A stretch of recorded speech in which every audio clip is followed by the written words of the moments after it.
Hello guys, it has been a while.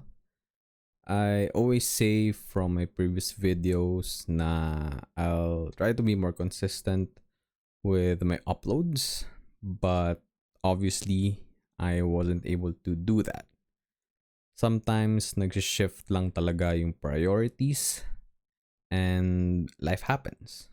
I think we can all relate to that. And my last upload was back in December 2024 pa. So that's around 1.5 years ago. And a lot has happened in that time frame.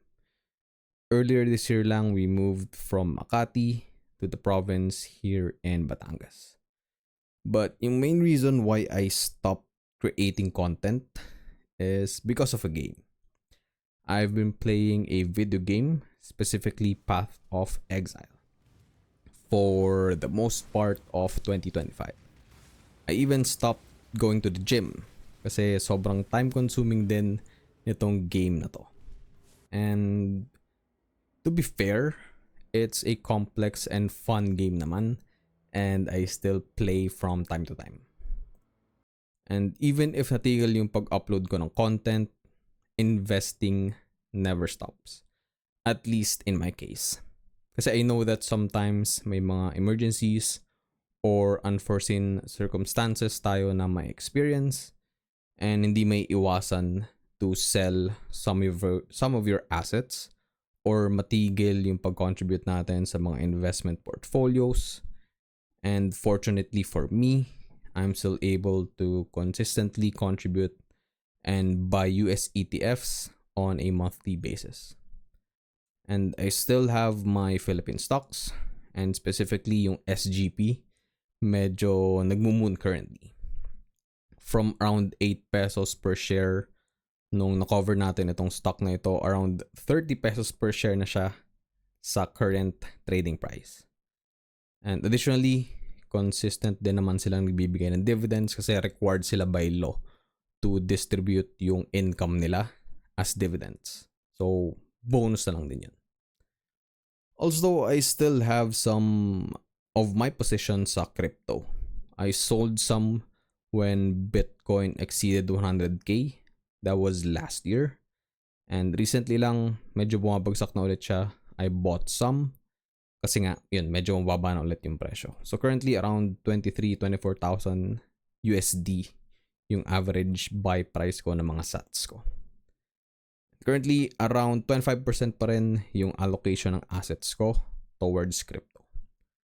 And then, meron ding ibang small ventures na I tried exploring to generate other sources of income aside from my active income from my employment.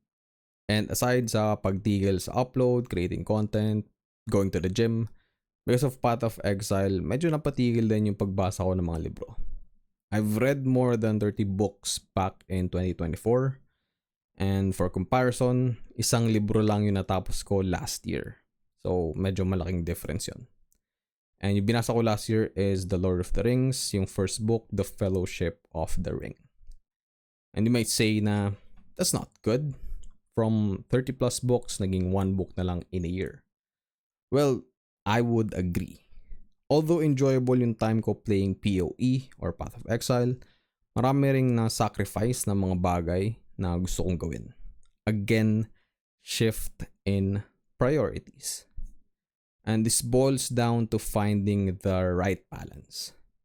Kailangan mong i-identify and specify yung priorities mo ngayon. Yung mga gusto mong gawin and what you want to get out of it. Change is the only constant in our world. Sabi nga ng mga Stoics.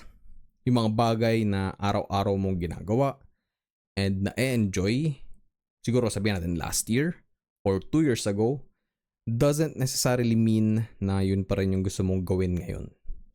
Since nagbabago tayo and nag-grow as a person, nagbabago din yung mga bagay na na-enjoy natin and yung preference natin kung saan ba natin ilalaan yung oras natin. Basically, nag-shift yung priorities natin. Pwede nating balikan yung mga libro na hindi natin natapos. Ngayon, almost everyday na ulit akong tumutugtog ng gitara and nagpo-post din ako ng mga covers ko sa social media, specifically sa TikTok. And minsan nagpo-post din ako ng mga tutorials kapag mas marami yung free time ko. And marami na ulit akong oras magbasa and mag-aral ng new skills to improve or mag-shift sa current career path ko. And now, yung ginagawa ko is nire-record ko tong video na to para makausap ulit kayo. So, yun lang naman, konting update lang. Let's end this with a quote from the legendary investor Charlie Munger. Sabi niya, "The first rule of compounding, never interrupt it unnecessarily."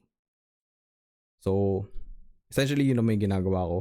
Even though hindi ko kayo na-update sa portfolio ko, sa mga binibili ko, sa mga ibang, small ventures na pinag-investan ko, consistent pa rin akong bumibili ng US ETFs. Kasi doon ko talaga nakikita yung growth. Like, sinimplify ko na lang yung strategy ko. Nung nag-start ako 2018, ang dami kong binibiling stocks, like random stocks sa Philippine stock market.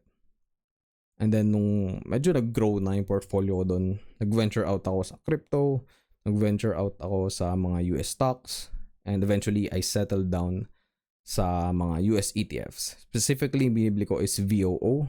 So, isa tong ETF na tinatrack yung S&P 500 and ang issuer is Vanguard. Yun lang naman guys, that's it for this episode. Sana may natutunan kayo.